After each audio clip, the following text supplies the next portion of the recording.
الحمد لله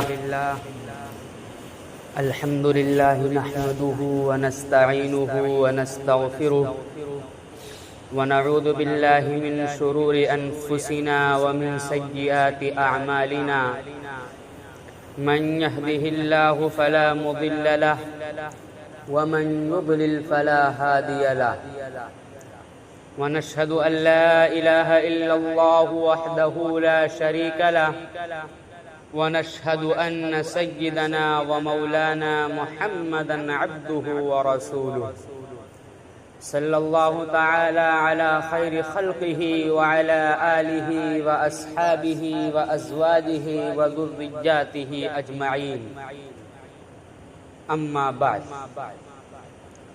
عن عبد الرحمن بن أبي قراد رضي الله تعالى عنه قال خرج علينا رسول الله صلى الله عليه وسلم ونحن مجتمعون فقال يا معشر المسلمين اتقوا الله وقال الله تعالى في كلامه المجيد يا أيها الذين آمنوا اتقوا الله حق تقاته ولا تموتن إلا وأنتم مسلمون وقال تعالى يا أيها الذين آمنوا اتقوا الله ولتنظر نفس ما قدمت لغد واتقوا الله صدق اللہ العلی العظیم۔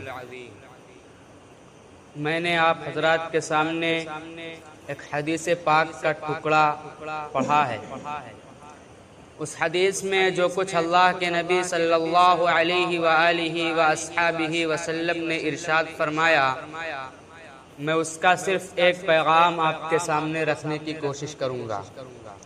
ایک صحابی ہیں حضرت عبد الرحمن ابن ابی قراد رضی اللہ تعالی عنہ، وہ فرماتے ہیں کہ ایک دن اللہ کے نبی صلی اللہ علیہ وسلم گھر سے باہر تشریف لائے، ہم سب ایک جگہ جمع تھے، آپ نے خطاب فرمایا اور ارشاد فرمایا اے مسلمانوں کی جماعت، سامنے صحابہ کرام تھے لیکن آپ کا یہ پیغام اور آپ کا ارشاد قیامت تک آنے والے ہر مسلمان مرد اور عورت کے لیے تھا۔ ارشاد فرمایا یا معشر المسلمین اتقوا اللہ، اے مسلمانوں کی جماعت اللہ سے ڈرو۔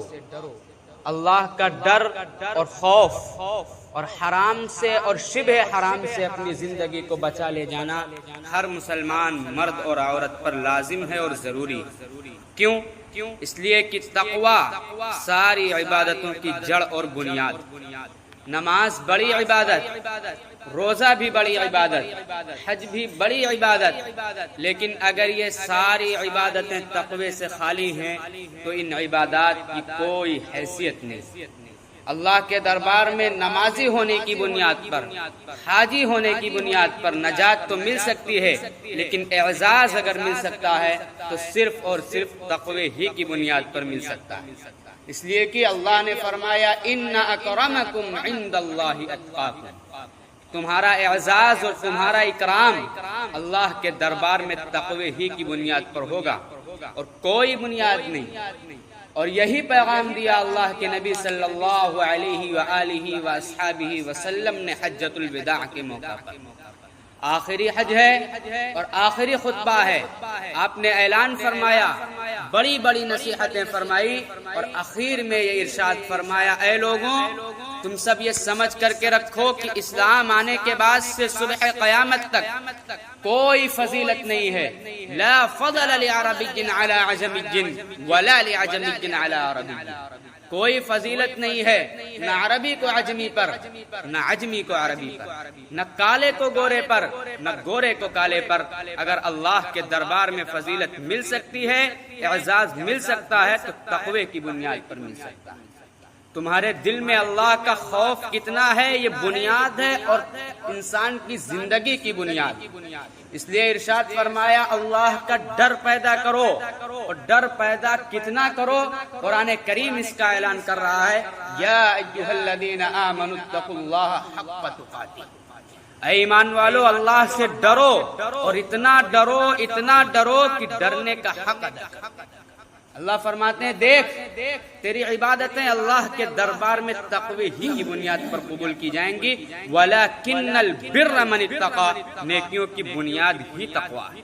اگر زندگی میں تقوی، اللہ کا ڈر اور خوف ہے تو یاد رکھ تیرا اعزاز بھی ہوگا، تیرا اکرام بھی ہوگا، اللہ کے دربار میں تیرے لیے رحمتوں کے دروازے بھی کھلیں گے۔ اللہ رب العزت نے قرآن کریم میں تقوی کے بارے میں جتنی تاکید فرمائی، مفسرین کہتے ہیں کسی اور چیز کے بارے میں اتنی تاکید نہیں فرمائی۔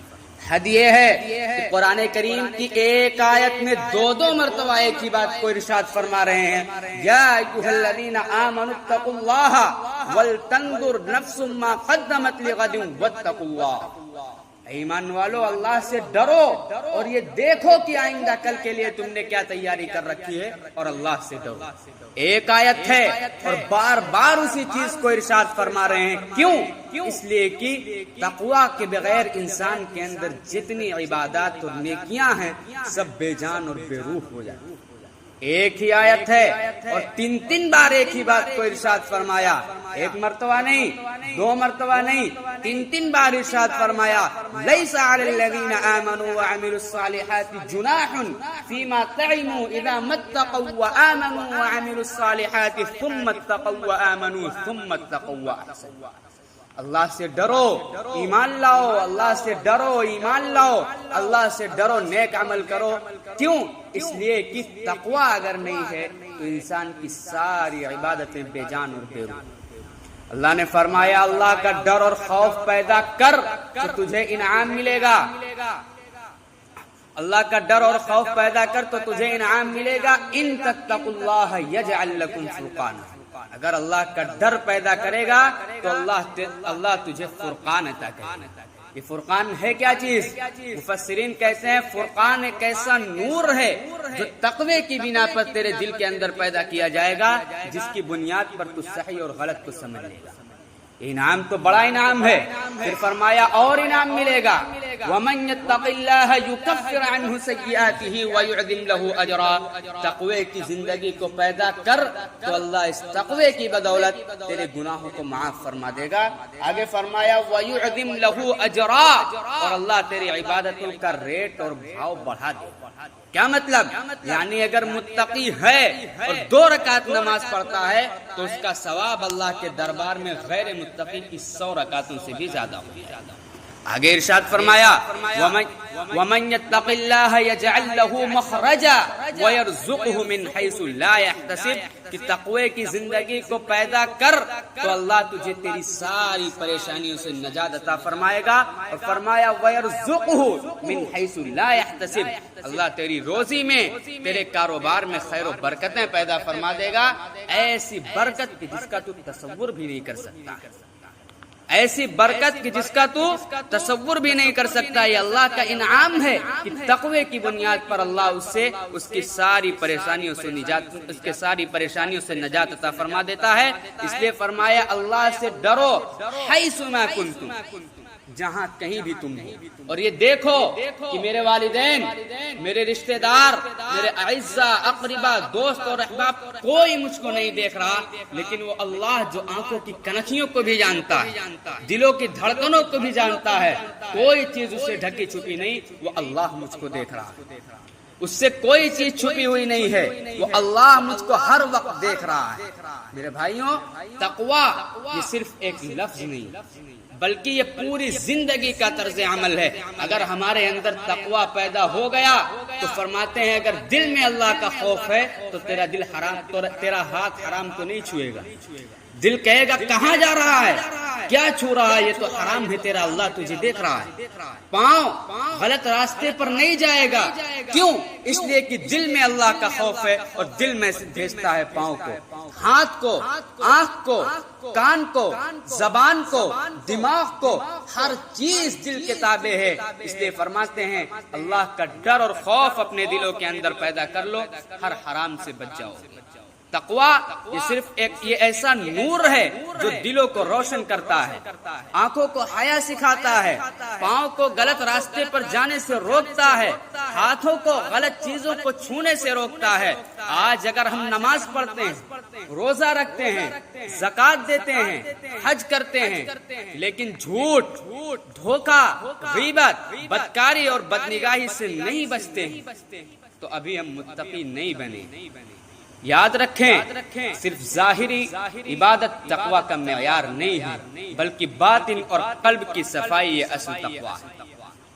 اس لیے ہم اور آپ یہ عہد کریں کہ آج سے اپنے باطن کو بھی پاکیزہ کریں گے، صرف ظاہر نہیں بلکہ اپنے باطن کو درست کرنے پر بھی توجہ دیں گے اور اپنے بچوں کے سامنے تقوی کا عملی نمونہ پیش کریں گے۔ اللہ رب العزت کہی گئی باتوں پر سب سے پہلے مجھے پھر آپ سب کو عمل کرنے کی توفیق عطا فرمائے، آمین۔ وآخر دعوانا ان الحمد للہ رب العالمین۔